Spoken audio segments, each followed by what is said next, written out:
Nós estamos iniciando hoje uma nova série. Essa série será uma série curta para meditarmos aí sobre esse tema, as 7 palavras de Jesus na cruz. Eu queria ler com você então Lucas 23, a partir do verso 33. Um pouquinho antes, inclusive, nós já vamos ambientando aí o contexto da mensagem de hoje. A palavra de Deus diz assim: quando chegaram ao lugar chamado Calvário, ali o crucificaram, bem como aos malfeitores, um à direita, outro à esquerda. Contudo, Jesus dizia: Pai, perdoa-lhes, porque não sabem o que fazem. Então, repartindo as vestes dele, lançaram sortes. O povo estava ali e tudo observava. Também as autoridades zombavam e diziam: salvou os outros, a si mesmo se salve, se é de fato o Cristo de Deus, o escolhido. Igualmente os soldados o escarneciam e, aproximando-se, trouxeram-lhe vinagre, dizendo: se tu és o rei dos judeus, salva-te a ti mesmo. Também sobre ele estava esta epígrafe, em letras gregas, romanas e hebraicas: este é o rei dos judeus. Vamos continuar. Um dos malfeitores crucificados blasfemava contra ele, dizendo: não és tu o Cristo? Salva-te a ti mesmo e a nós também. Respondendo-lhe, porém, o outro repreendeu-o, dizendo: nem ao menos temes a Deus, estando sob igual sentença? Nós, na verdade, com justiça, porque recebemos o castigo que os nossos atos merecem, mas este nenhum mal fez. E acrescentou: Jesus, lembra-te de mim quando vieres no teu reino. Jesus lhe respondeu: em verdade te digo que hoje estarás comigo no paraíso. Nós terminamos aqui então a leitura da palavra de Deus. Que o Senhor possa falar aos nossos corações nessa noite, nos edificando, encorajando, fortalecendo, exortando, transformando para o louvor da sua glória, em nome de Jesus. Irmãos, as últimas palavras de uma pessoa geralmente são palavras importantes. Eu tive um problema no final do ano com o meu telefone, com o meu aparelho, meu smartphone, e eu mandei ele para manutenção e peguei um outro para poder ficar utilizando nesse período. E sem querer, eu acho que é porque eu já passei dos 40, a gente vai ficando um pouco mais velho, a gente vai começando a ter mais dificuldade de fazer algumas coisas. Eu deletei todo o meu histórico de mensagens do WhatsApp. Eu tinha mensagem de muitos anos, algumas que eu fazia questão de gravar. E entre elas, eu me lembrei de duas pessoas queridas, amadas, que partiram. Eu me lembrei, por exemplo, que uma delas, uma semana antes dessa pessoa sofrer um acidente e morrer, nós trocamos o WhatsApp. E a última fala dele para mim foi: pastor, quando eu chegar de férias, nós vamos nos encontrar. Ele chegou de férias, eu estava viajando. E não foi possível que nós nos encontrássemos novamente. Eu me lembrei de uma outra irmã querida, que também partiu de maneira trágica. E vez ou outra, eu confesso que eu voltava o meu WhatsApp para ler a última mensagem dela. Eu havia, naquela semana que ela faleceu, feito algo por ela, e a última mensagem dela foi uma mensagem de gratidão: pastor, muito obrigado pela ajuda, por ter lembrado de mim, por ter cuidado de mim, tal e tal e tal. Isso foi no início da semana. No final de semana, ela partiu. As últimas palavras de alguém geralmente são marcantes. Nós temos inclusive algumas ao longo da história. Eu já compartilhei aqui, se eu não me engano, num culto de sábado com os jovens. Algumas são bem curiosas, outras são históricas, outras são inusitadas. Por exemplo, eu me lembrei da morte de Getúlio Vargas. Getúlio Vargas disse nas suas últimas palavras: saio da vida para entrar para a história. Isso aconteceu no dia 24 de agosto de 1954, o dia em que ele morreu, o dia em que ele se matou. Me lembrei, por exemplo, de uma frase de Leonardo da Vinci, considerado um dos maiores artistas pintores de toda a história, mas que no seu perfeccionismo sofria muito, querendo entregar sempre o melhor. E ele disse o seguinte, entre as suas últimas palavras de vida: eu ofendi Deus e a humanidade, porque o meu trabalho não alcançou a qualidade que deveria ter. Eu confesso que quando eu leio essa frase eu fico tranquilo. Se Leonardo da Vinci achava que ainda não tinha entregado a excelência do seu trabalho, quem somos nós? Né? Pobres mortais. Eu me lembrei, por exemplo, irmãos, de uma que é inusitada, muito inusitada. Um cirurgião chamado Joseph Henry Green. Esse cirurgião, ele estava checando o próprio pulso no momento da sua morte. E a última coisa que ele disse foi: parou.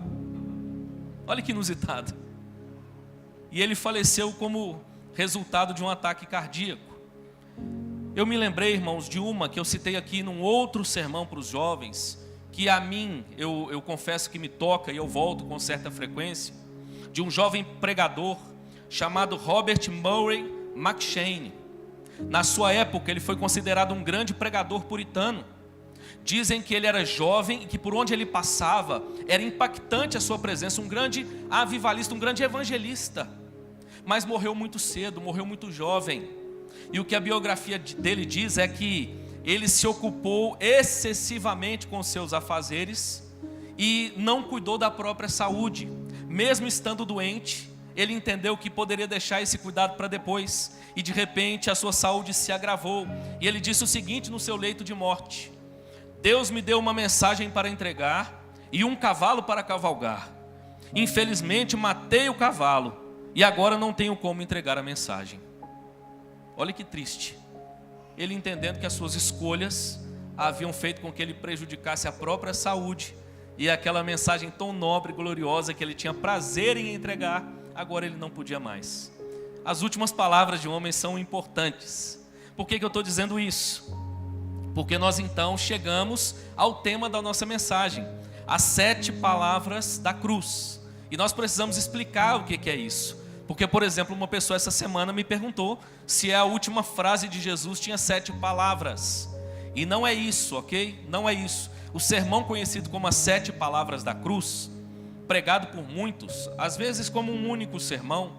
Hoje nós vamos, essa semana, ou esses dias, nós vamos dividi-lo em 2. Ele, na verdade, remonta às 7 últimas frases, às 7 últimas expressões ditas por Jesus na cruz do Calvário.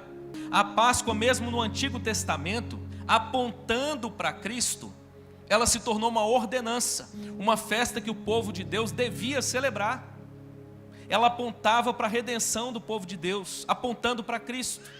A Páscoa, óbvio, que nos faz lembrar do contexto de Moisés, tirando o povo do Egito, Deus usando Moisés para retirar o seu povo do Egito, e Deus então, depois de enviar 9 pragas, ele anuncia a 10ª, mas ele diz o seguinte: vocês vão pegar um cordeiro, vão imolar esse cordeiro, vão pegar o sangue desse cordeiro e passar nos umbrais das portas das casas de vocês. Vai vir uma peste sobre o Egito, e essa peste vai assolar o Egito. Essa peste vai matar todo o primogênito. Porém na casa de vocês, as casas onde esse sangue estiver aspergido, eu pouparei. Num grande sinal, uma grande metáfora daquilo que Deus faz em Cristo Jesus, quando o nosso Salvador derrama o seu sangue para redimir o povo de Deus e assim livrar o povo de Deus da maldição, da condenação do pecado. A Páscoa então ela começa nesse sentido. O povo então prepara aquele cordeiro. A Bíblia diz que eles deviam comer aquele cordeiro às pressas, lombo cingido, sandálias nos pés, cajado na mão. E eles então comeriam, não podiam deixar sobrar nada para o dia seguinte. E eles então iriam pegar a sua família e na sequência eles iriam partir rumo à terra que Deus havia prometido, numa grande metáfora de que é a obra de Cristo que nos conduz a essa terra de promessa, esse lugar de benesse na presença de Deus eternamente. No Novo Testamento, claro, nós entendemos que a Páscoa, ela tem o seu clímax em Jesus. Ele é o Cordeiro perfeito, que tira o pecado do mundo. Para nós então, irmãos, essa é a festa mais importante da cristandade. Ouvi uma frase um dia que eu gosto de lembrar dessa frase. Ela não é atribuída a alguém, é de autor anônimo, ou pelo menos até então desconhecido. E essa pessoa disse o seguinte, falando acerca de Jesus: muitos celebram o seu nascimento, mas poucos reconhecem o seu sacrifício. Percebe por que a Páscoa é tão distinta? No Natal, muitos celebram o Natal, às vezes até sem entender qual é a razão do Natal.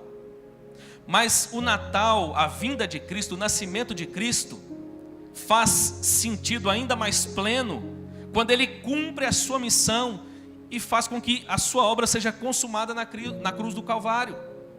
E é nesse momento, irmãos, que nós estamos, os últimos momentos de Jesus.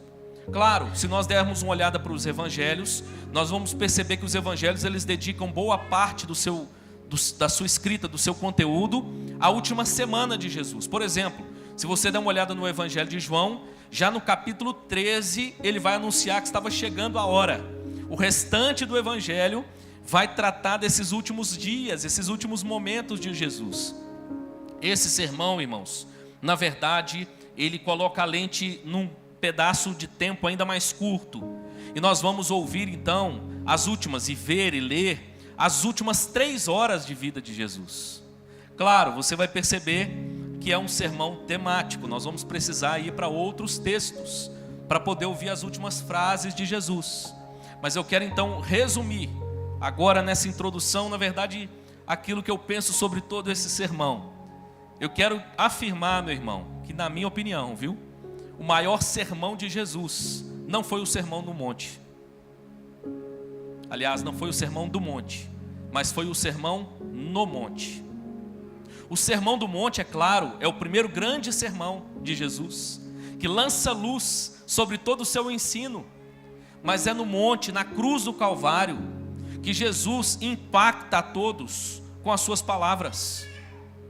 Eu diria, irmãos, que falar de Jesus, anunciar a graça, falar de Deus, falar da paz de Deus, anunciar a palavra de Deus quando vai tudo bem, é muito mais fácil do que quando a gente enfrenta a adversidade, a provação, a luta, quando nós enfrentamos perseguição e nós estamos diante do momento de maior sofrimento da história da humanidade. Não apenas da história de Jesus, mas da história da humanidade. O homem santo, o homem Deus, que se despiu da sua glória, veio até nós, andou entre pecadores, curou enfermos, ressuscitou mortos. Agora esse homem está sendo maltratado. Esse homem agora está sendo tratado, irmãos, de maneira vil, simplesmente porque ele é o Filho de Deus. Simplesmente porque, na verdade, esse era o propósito da sua vinda. Olhando para esse sermão então, irmãos, eu me lembrei de uma frase do pastor Hernandes, que eu acho que resume isso aqui muito bem também. Pastor Hernandes diz o seguinte, de maneira bem poética, que quando nós ouvimos as últimas palavras de Cristo, vemos que ele faz da cruz uma tribuna, do lenho tosco e maldito o seu púlpito, do patíbulo da morte uma cátedra para ensinar-nos suas últimas e mais preciosas lições. O que foi que Jesus então disse na cruz? Essas palavras, irmãos, são muito importantes, são preciosíssimas.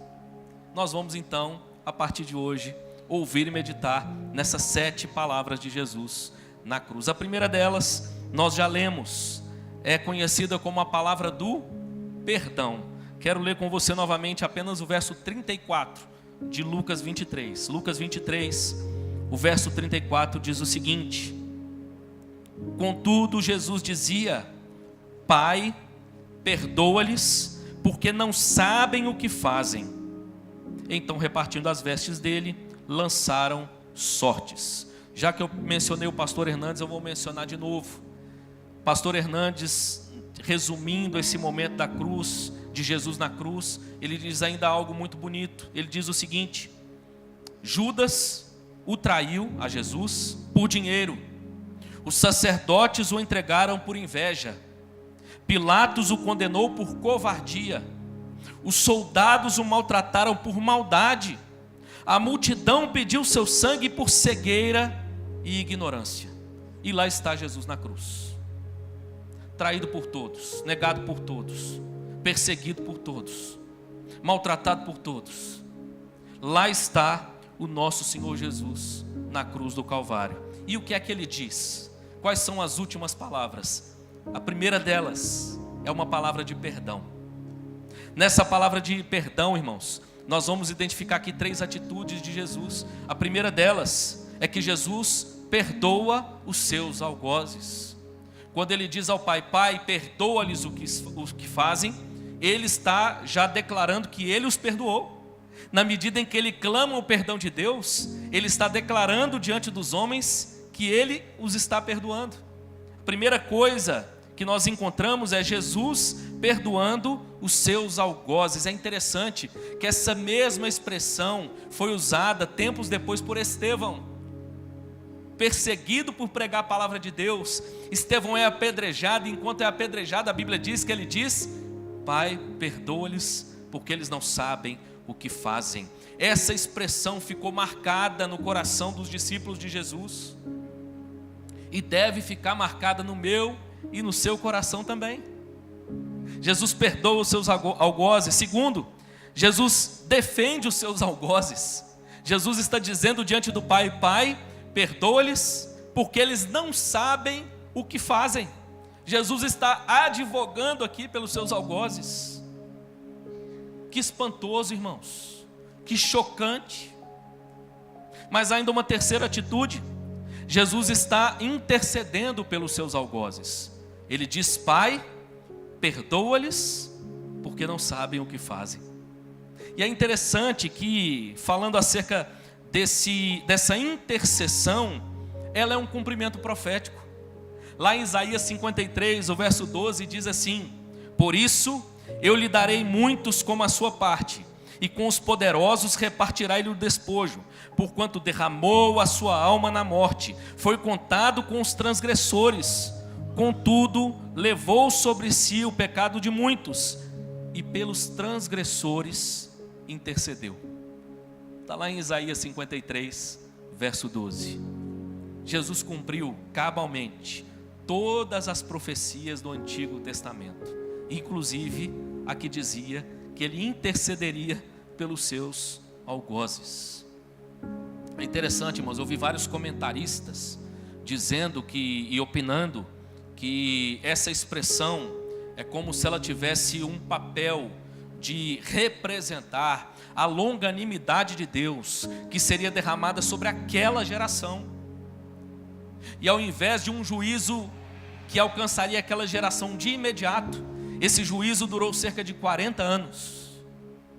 Depois de 40 anos, uma guerra, o templo é destruído, juízo então é derramado, cumprindo Mateus 24, juízo é derramado sobre aquela geração.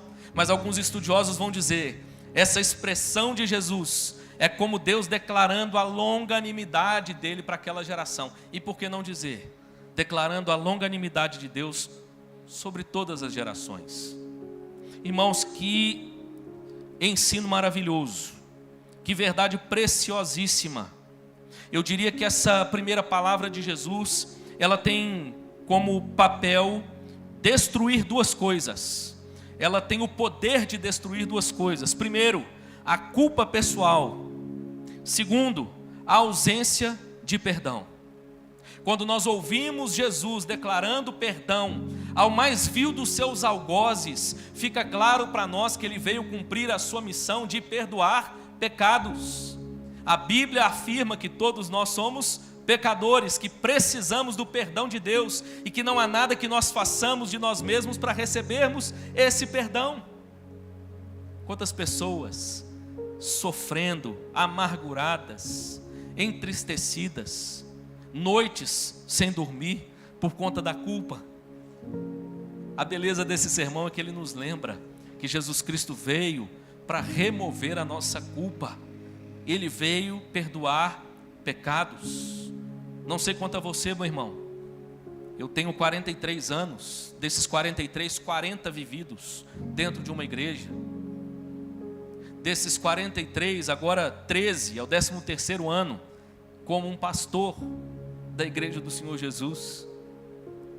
E eu confesso que eu me pego muitas vezes, vamos dizer que metaforicamente falando, olhando no espelho e repetindo a expressão de Paulo: o mal que eu não quero, esse eu faço. Quanto mais nós caminhamos, mais é natural que mais fique claro para nós a vileza do nosso pecado. Quanto mais nós conhecemos essa graça tão maravilhosa, mais evidência é posta sobre a nossa condição caída, miserável. Quem somos nós, irmãos, diante de Deus? Somos pobres pecadores. Aliás, há um livro, se eu não me engano, do John MacArthur, pastor John MacArthur, chamado Sociedade Sem Pecado. Esse é um assunto, irmãos, que saiu de moda. Nossa sociedade não toca mais nesse ponto, mas deixa eu te dizer uma coisa: pode ter saído de moda falar sobre a necessidade de perdão, mas uma coisa que não saiu de moda é a culpa que assola o coração e a alma de muitas pessoas. Mas a beleza dessa palavra, irmãos, é que ela anuncia para nós o maravilhoso perdão de Deus. Há perdão disponível, meu irmão, para mim e para você. Não interessa o estado da sua alma hoje. O que a Bíblia pede, o que a Bíblia nos ensina é que nós devemos nos arrepender dos nossos pecados, e assim nós encontraremos graça e perdão mais uma vez. Mas essa expressão, essa frase de Jesus, ela também destrói a ausência de perdão.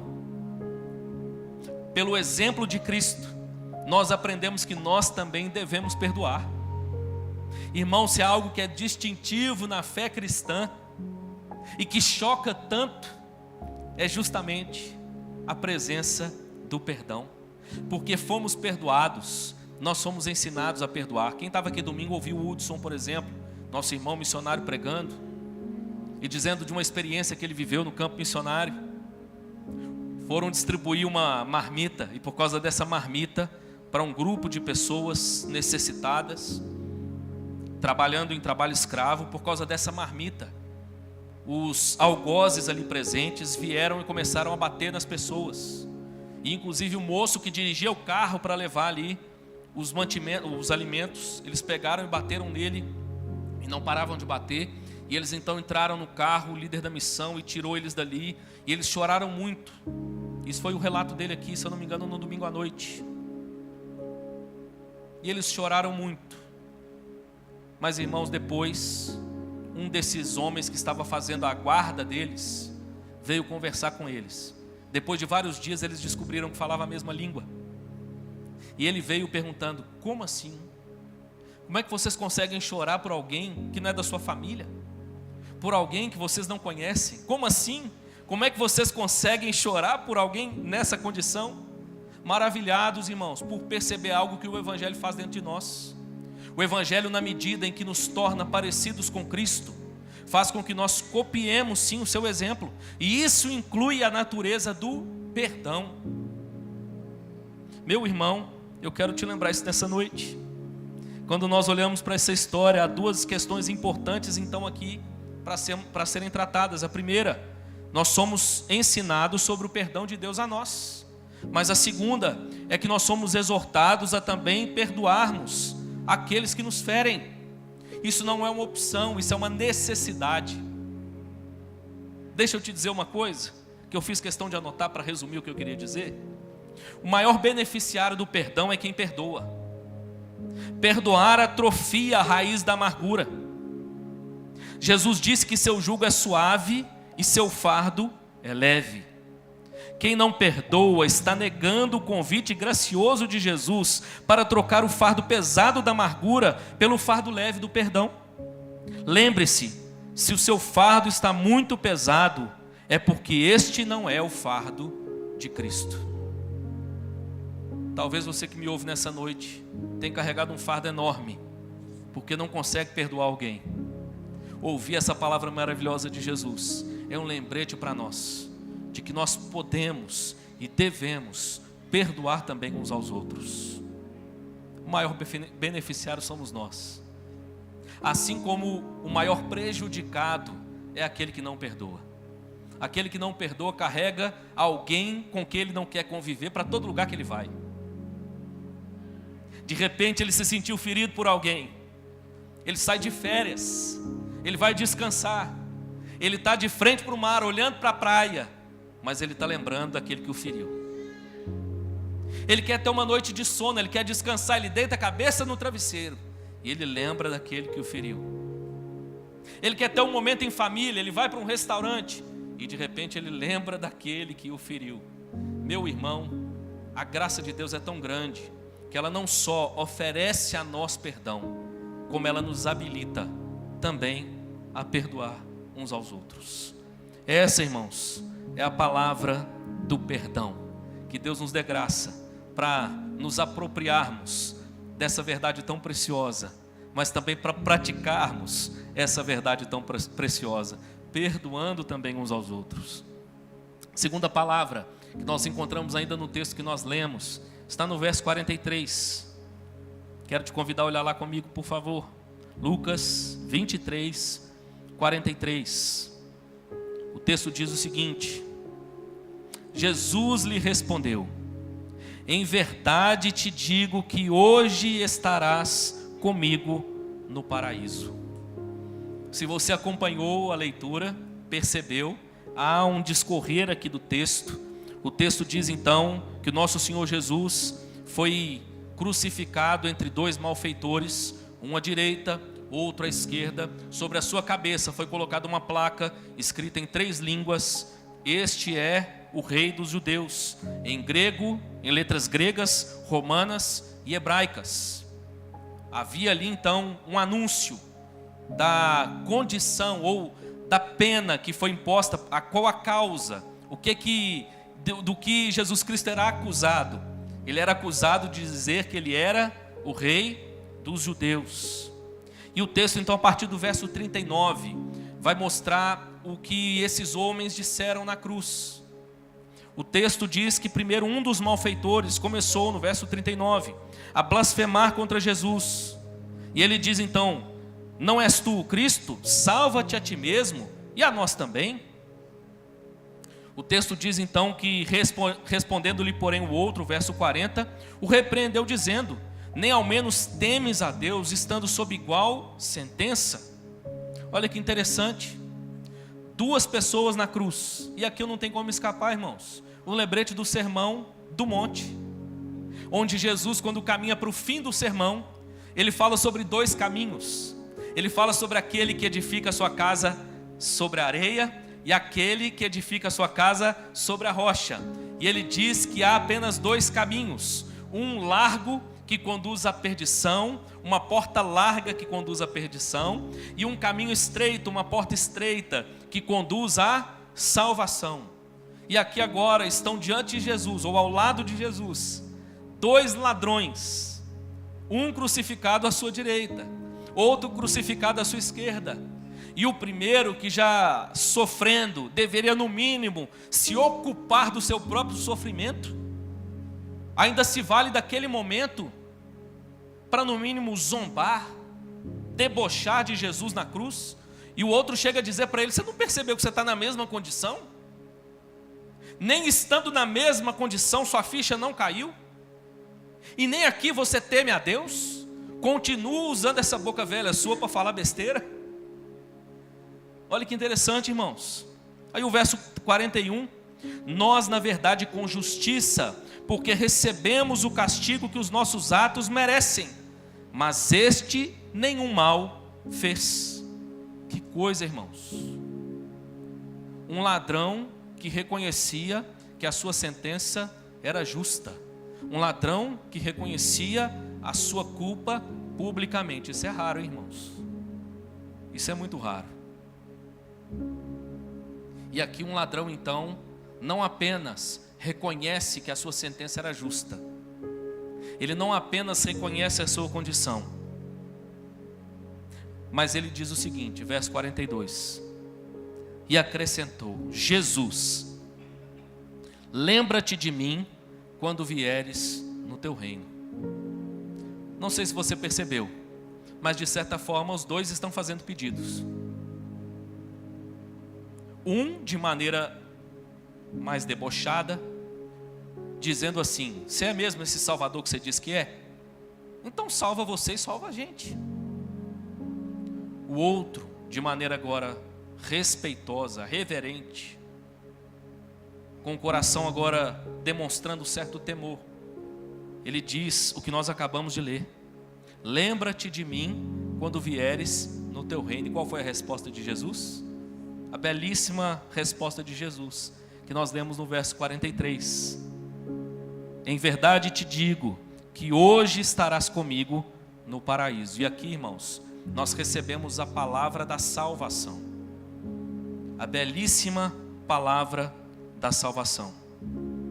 Um ladrão salvo significa que a salvação não se alcança por obras ou por ritualismo religioso. Essa é a grande mensagem dada por Jesus agora na cruz, mostrando, irmãos, que estava ali ao seu lado alguém que não mereceu, alguém que não fez por onde, alguém que não teve tempo, por exemplo, de passar na classe Vida Nova, lá com Osmar, as 13 lições, depois ser batizado, frequentar uma igreja, dar dízimo.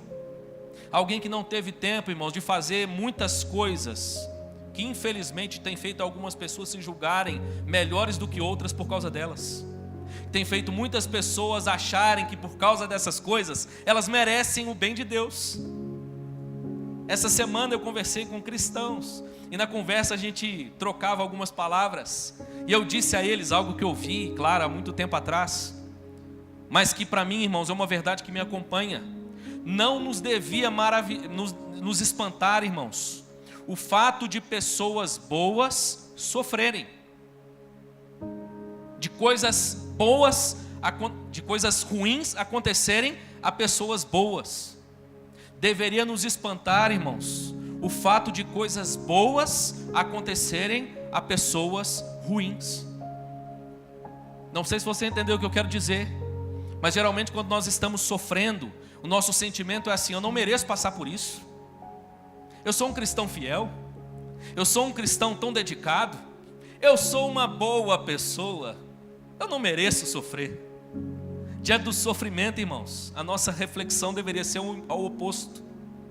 A gente deveria olhar para as outras coisas boas que aconteceram na nossa vida e ficar maravilhados, porque nós somos maus. A Bíblia diz que só há um que é bom, e é o próprio Deus.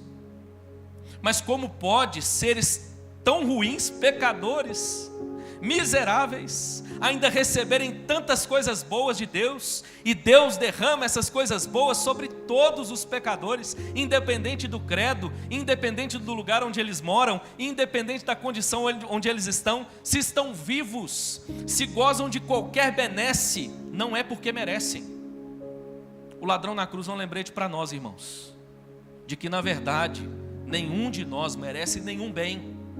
Tudo que nós merecíamos era condenação. Tudo que nós merecíamos era juízo. Todo juízo que Deus derramasse ainda seria pouco, perto do que nós mereceríamos. Mas Ele oferece salvação.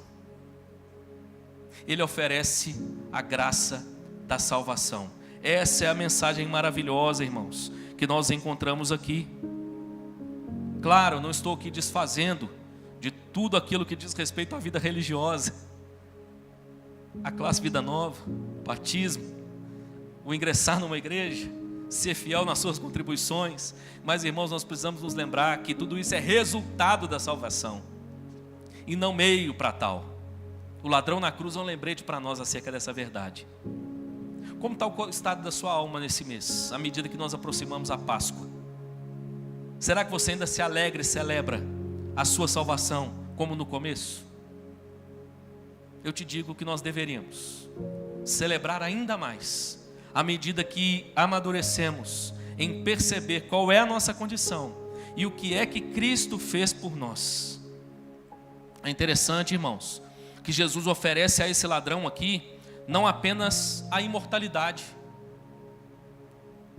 Aqui não é só um oferecimento de Jesus de que ele viveria para sempre.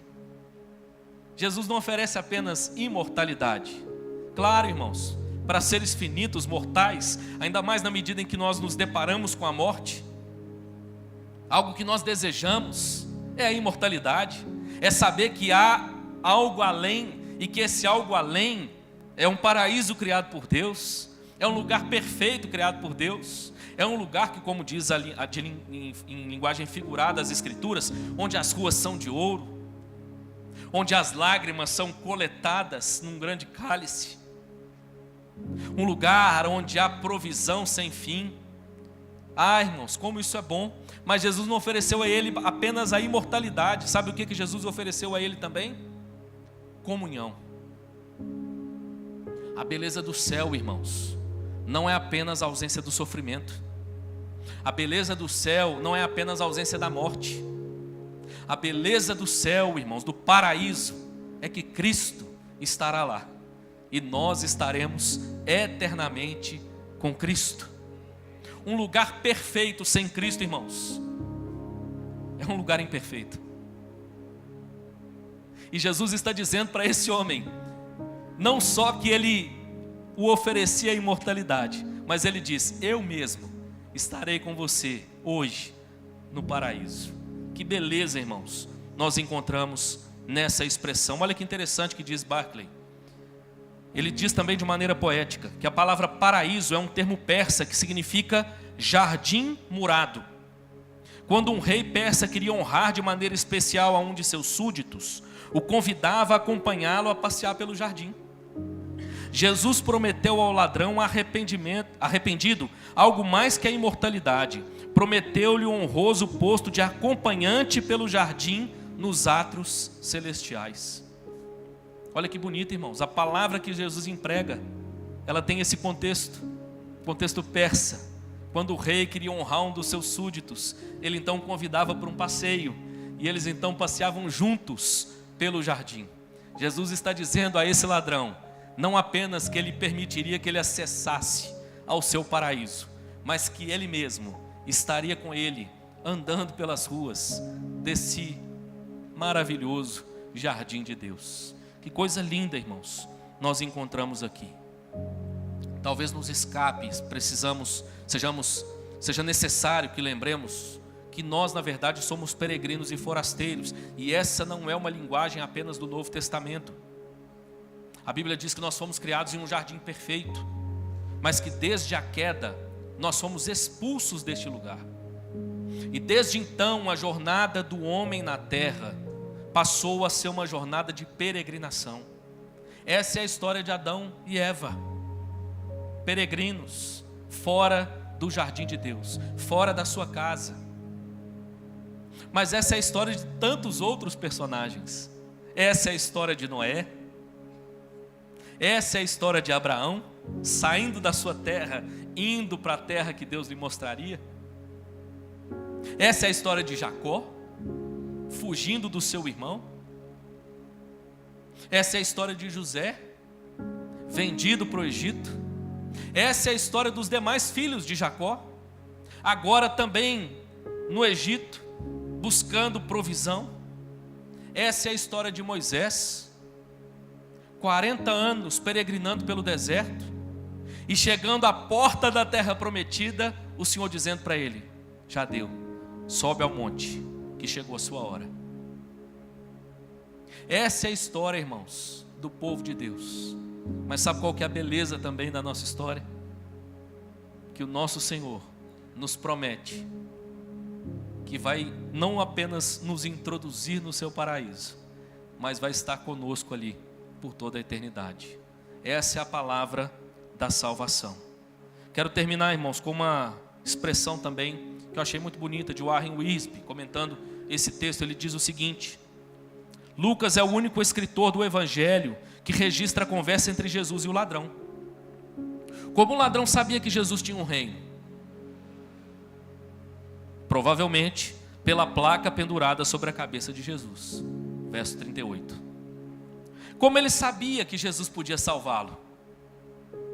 Ele ouviu os zombadores gritarem, salvou os outros. Verso 35. Mesmo a ira do homem pode louvar a Deus. Talvez eles não tenham percebido, mas os algozes, o Império Romano, tudo aquilo que foi feito, irmãos, conduzindo Jesus para o martírio, na verdade era uma proclamação da sua vitória. Lá estava sobre a sua cabeça a declaração, para que todos os povos lessem na sua própria língua: este é o rei dos judeus. Lá estava um dos seus algozes declarando: ele salvou os outros, e ainda que de maneira zombeteira, afirmando aquilo que era uma verdade preciosíssima. De fato ele salvou os outros, mas ele não se salvou, porque se ele se salvasse, ele não salvaria os outros. Ele se entrega à morte, para que eu e você ouvíssemos essa maravilhosa palavra de salvação. Terceiro e último lugar, quero te convidar a passear comigo um pouco agora, indo para o Evangelho de João, capítulo 19. João, capítulo 19. Terceira e última palavra de hoje. Evangelho segundo João, capítulo 19. Como eu disse no início, irmãos, nós vamos precisar seguir de um evangelho a outro, porque os relatos não estão todos no mesmo evangelho. Alguns em Lucas, alguns em João, como esse, por exemplo. Lucas 19, 26 e 27 diz assim a palavra de Deus: vendo Jesus a sua mãe, e junto a ela o discípulo amado, disse: mulher, eis aí teu filho. Depois disse ao discípulo: eis aí tua mãe. Dessa hora em diante, o discípulo a tomou para casa. Aqui, irmãos, nós estamos na sequência cronológica, ok? Primeiro, Jesus clama por perdão aos seus algozes: Pai, perdoa-lhes, porque eles não sabem o que fazem. Depois, Jesus oferece salvação ao ladrão crucificado ao seu lado. Jesus diz: hoje mesmo estarás comigo no paraíso. E agora, irmãos, de maneira, talvez dentro dessa sequência, dessa série, talvez uma das mais inusitadas, Jesus agora se refere a Maria. E ele agora diz a Maria: mulher, eis aí o teu filho, apontando para João, e a João: filho, eis aí a tua mãe. É interessante, irmãos, que quando nós olhamos para esse texto, nós vamos então encontrar aqui a terceira e última, para hoje pelo menos, palavra de Jesus, e essa é a palavra da solidariedade. O que é que a gente precisa destacar nisso aqui? Primeiro, que Cristo é quem controla a situação. Ele está no controle, aliás, irmãos, de tudo o que acontece enquanto ele está ali na cruz do Calvário. Há relato, por exemplo, nos evangelhos, de que foi oferecida uma bebida a ele e que ele recusa essa bebida. Essa era uma bebida que era oferecida geralmente aos crucificados, que era uma espécie de opioide, que fazia com que os seus sentidos agora fossem embotados, para que ele sofresse menos. Jesus está na cruz, irmãos, pleno. Ele está no controle da situação, e é no controle da situação que ele diz a Maria: mulher, eis aí o teu filho. Filho, eis aí a tua mãe. Com esta mensagem, irmãos, Cristo, ele rompe os seus laços familiares terrenos com Maria, sua mãe. Ele está dizendo: olha, os laços terrenos se encerraram aqui. E o texto diz que ela entendeu isso. O texto diz que João entendeu isso. Ele toma Maria e a leva agora para casa. O que a gente precisa destacar aqui, irmãos? Que ao mesmo tempo que essa história, ela descreve o rompimento desse laço terreno, ela demonstra, irmãos, uma profunda compaixão de Jesus por Maria e, como consequência, por todos aqueles que sofrem. Por que Jesus tratou Maria assim? Deixa eu te dar aqui um breve resumo. Primeiro, quando nós pesquisamos os evangelhos e também a história, nós descobrimos que é muito provável que José já não estava vivo aqui. Maria era uma viúva. Segundo, nós descobrimos que os irmãos de Jesus ainda eram incrédulos. Eles não criam ainda em Jesus. Pastor, a Bíblia fala que Jesus teve irmãos? Sim, em mais de um episódio. Marcos capítulo 6 fala que Jesus tinha irmãos, e João capítulo 7, 5 vai dizer que os seus irmãos ainda não haviam crido. Nós conhecemos a história e sabemos que entre os irmãos de Jesus estavam Judas e Tiago, não o Judas que traiu a Jesus, mas outro jovem chamado Judas, que escreveu depois o evangelho, a epístola que nós temos na nossa Bíblia. Mas até aqui, eles não haviam crido ainda. Maria era essa mãe que agora está ali professando a sua fé, está diante do Salvador, está diante do Messias, mas nem os seus outros filhos criam que Jesus era o Messias. É como uma mãe que professa a sua fé, mas vê ainda os seus filhos perdidos.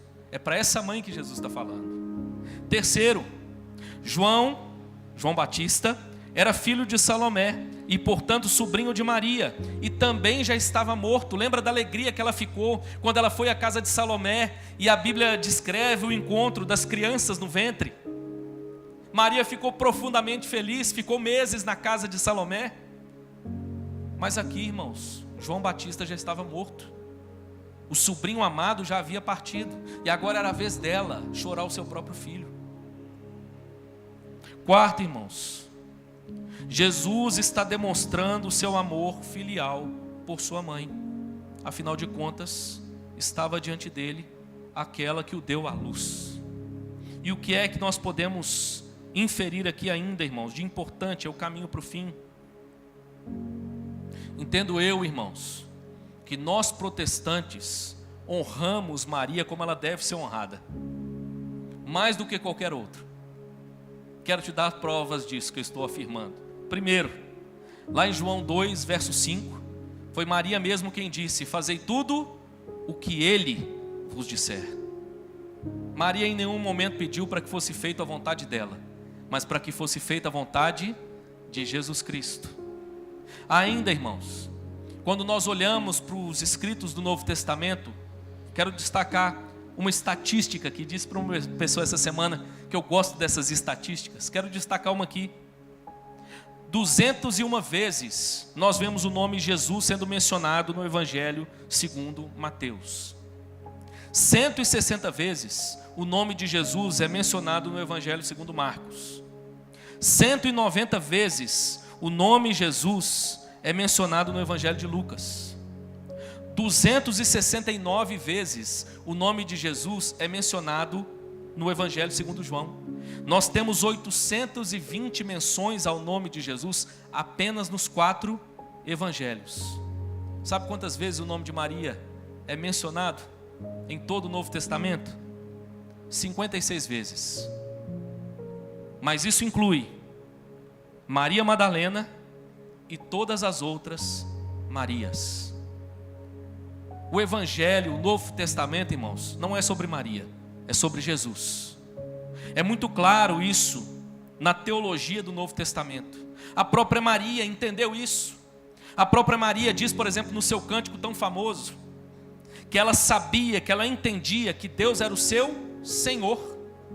Ela diz: a minha alma engrandece ao Senhor. E ela inclusive chega a se chamar diante dele de sua serva. E não só isso, a própria Maria afirma a necessidade de um Salvador. E o meu espírito se alegra em Deus, o meu Salvador. Maria sabia muito bem quem ela era. Tem muita gente que não sabe quem é Maria. Acha que presta-lhe uma homenagem, quando na verdade ofende a Maria, a Deus e ao Evangelho. Mas isso, irmãos, não pode nos fazer ir na direção contrária e de repente não perceber aquilo que o próprio Jesus fez com Maria. Maria foi uma mulher agraciada, Maria foi uma mulher bendita, Maria foi uma mulher escolhida para viver, irmãos, uma experiência, creio eu, que uma das experiências mais marcantes que uma mulher poderia viver. Ela carregou no seu ventre o Salvador do mundo, ela carregou no seu ventre o homem-deus, ela carregou no seu ventre Jesus Cristo. Ela teve o privilégio de cuidar do menino. Ela teve a alegria de vê-lo homem, iniciando o seu ministério. E agora, depois de cerca de 3 anos e meio, ela tem a tristeza de vê-lo pendurado na cruz do Calvário. Mas sabe o que é a beleza desse texto, irmãos? A Bíblia mostrando para nós que Jesus Cristo cuida de Maria nesse momento. Há solidariedade para com o sofrimento de Maria, ao ponto de Jesus dizer: mulher, eis aí o teu filho. Filho, eis aí tua mãe. E aqueles dois então, poeticamente dizendo, saem dali abraçados, se consolando. Irmãos, que privilégio é servir a Jesus e experimentar também da graça da solidariedade de Deus. O Jesus dos evangelhos, irmãos, é o Jesus que chora. Deus se depara diante da morte e ele chora. Lembra de Lázaro, seu amigo? Jesus sabia que ele ia ressuscitar Lázaro. Era exatamente para essa hora que ele tinha chegado. Jesus sabia que era o momento dele ser glorificado na ressurreição de Lázaro. Mas o seu amigo estava morto há 4 dias. As suas irmãs estavam chorando, sofrendo. E a Bíblia diz então que Jesus chorou. E ali, irmãos, nós temos no Evangelho a demonstração de qual é o olhar de Deus para o nosso sofrimento. Deus se compadece, Deus se solidariza, Ele chora a morte de Lázaro. Aqui, irmãos, Ele se solidariza, Ele se compadece da mãe que sofre. Eu quero terminar aqui, irmãos, dizendo que é tão bonito ouvir isso e ao mesmo tempo perceber que nós somos chamados não apenas para reconhecermos a compaixão de Deus por nós, mas para sermos braços de compaixão do próprio Cristo sobre aqueles que sofrem. É como se hoje Ele dissesse a nós: mulher, eis aí o teu filho. Filho, eis aí tua mãe. Somos chamados, irmãos, como igreja, a sermos o braço estendido de Cristo, anunciando a compaixão divina para aqueles que sofrem. Irmãos, mensagem maravilhosa na cruz do Calvário. O Cristo da cruz, irmãos, enquanto sofria, enquanto era maltratado, cravado no madeiro, se solidariza da mulher que deu a luz a Ele. Ele se compadece de nós, Ele se importa conosco. Seu olhar de graça é contemplado, irmãos, também na cruz do Calvário. Que Deus nos dê graça para que essas palavras não só alentem o nosso coração. É tão bom ouvir sobre isso, sobre o Deus que nos perdoa, sobre o Deus que nos salva, sobre o Deus que se compadece de nós.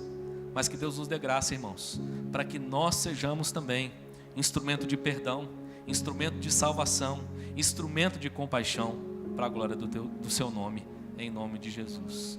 Amém, meu irmão? Semana que vem, então, nós prosseguimos aí com as 4 últimas palavras de Jesus na cruz, com o nosso pastor, em nome de Jesus.